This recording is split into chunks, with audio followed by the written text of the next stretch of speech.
भारत के लोग भारत को एक संपूर्ण प्रबुद्ध संपन्न समाजवादी पंथ निरपेक्ष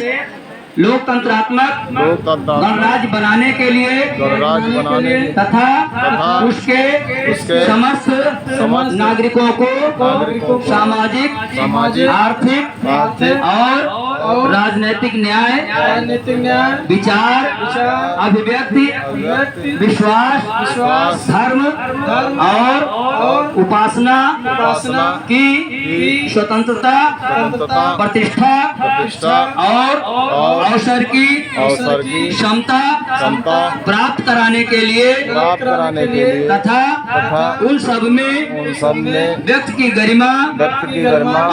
और राष्ट्र की एकता और अखंडता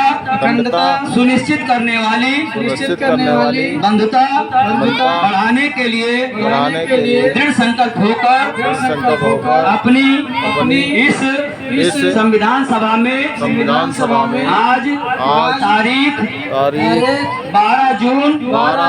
2023 को एतद द्वारा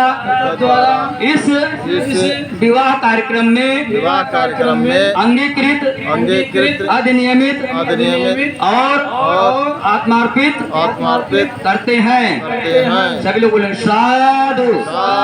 साधु साधु। ये विवाह का कार्यक्रम संपन्न हुआ।